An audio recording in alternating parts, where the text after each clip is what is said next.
오늘은 하나님의 창조 질서를 회복하라 라는 제목으로 여러분들과 함께 말씀을 나누겠습니다. 하나님 나라의 백성들이 일상생활 속에서도 여전히 하나님 나라 백성답게 살아가야 하는 모습에 대해서 말씀하고 계시는데요.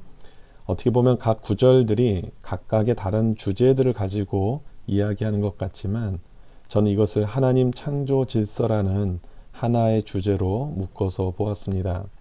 어떻게 사는 것이 하나님 창조 질서를 회복하는 것인가? 저는 크게 두 가지로 나누어 보았는데요. 첫째는 주위의 사람들의 아픔과 어려움의 상황을 돕고 그들을 보호하라는 것입니다. 본문 초반 1절에서 4절까지를 보면 거의 매 구절마다 반복해서 강조하는 단어가 있습니다. 바로 못 본 채 하지 말라는 것입니다. 그럼 무엇을 못 본 채 하지 말라는 것입니까?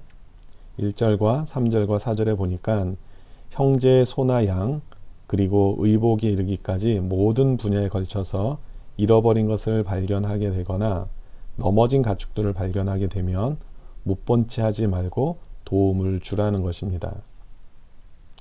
누가복음 10장 25절 이하에 보면 우리들에게 너무나 잘 알려진 예수님의 비유 중에서 강도를 만나 거의 죽음에 이르게 된 한 사람을 대하는 세 사람의 이야기가 나오죠.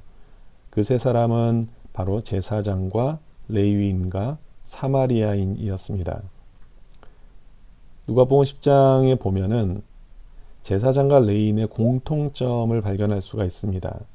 그것은 그를 보고 피하여 지나갔다라는 것입니다. 마치 오늘 본문에서 못 본 채 하는 것과 같은 상황이 되겠죠. 하지만 마지막에 등장하는 사마리아인은 어떻게 합니까? 그를 보고 불쌍히 여겨 돌보아 주었다라고 기록하고 있습니다. 물론 제사장과 레위인 그들에게서는 그들을 보고 지나갈 수밖에 없었던 나름대로의 명분이 있었을 것입니다. 하지만 예수님께서는 어떠한 명분도 사랑의 계명보다 더 위에 있을 수 없다라는 것을 이 본문을 통해서 우리에게 나타내 주는 것입니다. 우리 주위의 어려운 자들을 예수 그리스도의 사랑으로 돌보는 것이 더 중요하다라고 말씀하고 계시는 것입니다. 일반적으로 나의 실수로 인해서 어떤 사람이 피해를 입은 상황이 생기게 되면 당연히 우리는 그 사람을 돕게 되죠. 하지만 그런 경우가 아니라면 많은 경우는 그 자리를 피하게 되는 경우들이 생기게 됩니다. 하지만 오늘 본문을 보면 모든 상황 속에서 어려운 자들을 돕되 어디까지 돕는 마음을 가져야 되는가라고 말씀하고 있는가 하면 잃어버린 가축과 물건의 주인을 찾아야 하는 수고와 섬김의 자리까지 나아가서 도움을 주라는 것입니다. 단순히 잃어버린 물건을 돌려주는 정도가 아니라 그 주인을 찾지 못하게 되었을 때는요, 어떻게 해서든지 그 주인을 찾으면서까지도 그 수고와 섬김을 감당하면서까지도 도움을 주라라고 말씀하고 있습니다. 즉 성도가 누구인가? 성도는 단순히 이웃들에게 피해를 입히지 않는 그런 삶을 살아가는 정도로 만족하는 것이 아니라 눈을 들어서 어려움을 당하는 이웃들이 있지는 않는가 살펴보는 가운데 그들을 돕고 그들의 아픔을 함께 나누는 자가 바로 성도라는 것입니다. 마태복음 25장 31절 이하에 보면 예수님께서 당신이 재림하실 때가 되면 모든 민족을 모아서 양과 염소를 구분하듯이 영생에 들어갈 의인과 영벌에 처할 죄인을 구분하게 될 것이라고 말씀하십니다. 그런데 그 기준이 무엇이겠습니까? 살인, 강간, 강도, 사기, 이와 같은 사회 질서를 파괴하는 그런 강력 범죄의 유무입니까? 아니죠. 의외로 그 기준은 지극히 작은 자를 돌보고 살피었는가 혹은 아닌가를 보는 것이라고 분명히 말씀하고 있습니다. 그렇습니다. 성경은 선을 행하여야 할 때 그렇게 하지 못하는 것에 대해서 죄라고 말씀하고 있습니다. 야고보서 4장 17절에 보니까 그러므로 사람이 선을 행할 줄 알고도 행하지 아니하면 죄니라 라고 말씀하고 있어요.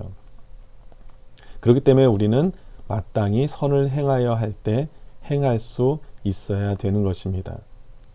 특별히 뒤에 나오는 8절의 말씀은 무엇을 말하고 있습니까? 다른 사람에 대한 배려를 더 한 단계 높이라고 말씀하고 있어요.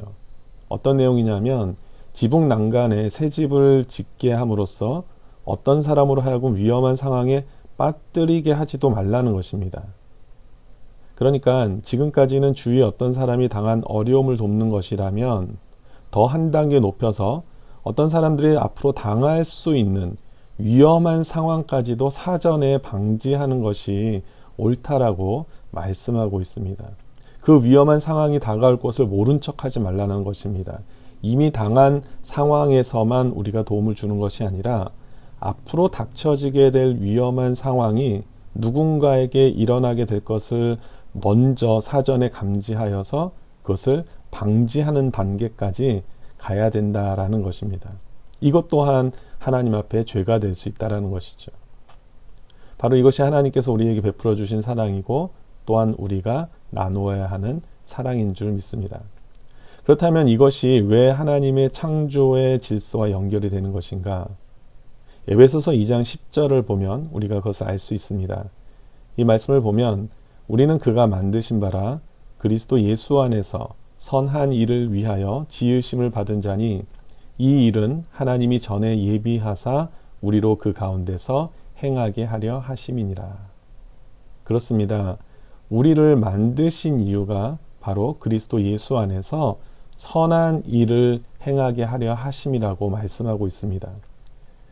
주님의 창조의 질서에 따라서 우리로 하여금 세상의 빛과 소금의 역할을 감당하게 하시는 것이 주님의 뜻이라는 것이고 창조의 질서라는 것입니다.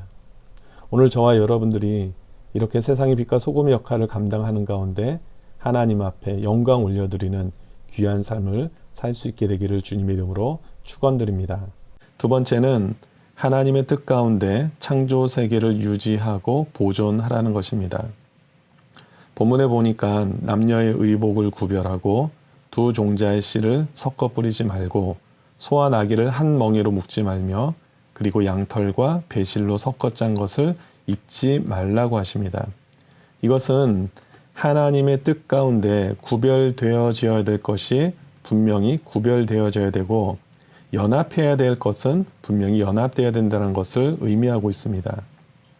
또한 새를 사냥하게 될 때 어미새와 새끼새를 동시에 잡지 말고 어미새를 놓아줌으로써 종족 번식이 이어질 수 있도록 하라고 말씀하고 있습니다. 이 모든 내용들이 각각의 다양한 메시지를 가지고 있는 것 같지만 결국은 하나님의 창조 질서가 깨어지고 있음을 경고하고 있는 그런 내용이 됩니다.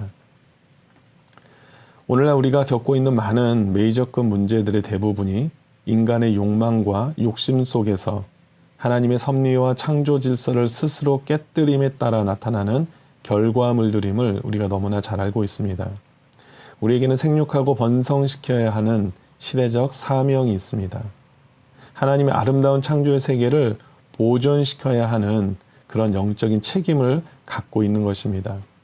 따라서 우리 모든 성도님들이 지금 이 시대가 정치적으로, 사회적으로, 자연적으로 모든 면에 있어서 하나님의 창조 질서가 깨어지고 있는 지금 그런 시대임을 우리가 인식하고 영적인 위기감을 갖고 주님 앞에 기도해야 하겠습니다. 저는 최근에도 우리 많은 성도님들께서 주위의 다른 성도님들의 어려운 상황들을 돕고 챙겨주고 도움을 주고 또 아픔을 돌보고 있다라는 소식들을 전해 듣고 있습니다. 너무나도 우리 성도님들께 감사드리고 앞으로도 계속해서 우리 눈을 들어서 어려운 처지 이웃들을 더 살피고 돌보고 필요한 부분들을 함께 섬겨드릴 수 있는 섬김의 공동체가 되기를 바랍니다. 그리고 하나님의 창조 질서를 회복하는 것은 뭔가 우리가 대단한 것을 이루어야만 하는 것이 아닙니다. 그저 우리에게 주어진 역할 안에서 재활용 분리수거를 제대로 하는 것부터 그리고 어떠한 상황이 닥칠지라도 사재기하여서 다른 사람이 구입하지 못하게 하는 것이 아니라 우리에게 필요한 만큼 구입하여 사용하는 것부터 그리고 다가오는 선거에서 정말 하나님의 섭리와 창조 질서를 지킬 수 있는 그런 신앙인을 뽑는 것부터 우리가 각자에게 주어진 권리와 책임을 감당할 때 이것을 통하여 하나님의 창조 질서를 유지하고 또 이어나갈 수 있는 그런 일이라고 믿습니다. 하나님의 세계는 하나님의 방법대로 다스려질 때 가장 아름답고 건강한 모습을 지켜나갈 수 있습니다. 우리가 함께 기도하며 이 일을 놓고 나아갈 때 하나님께서 우리의 모든 것들을 회복시키시고 온전케 하실 줄 믿습니다.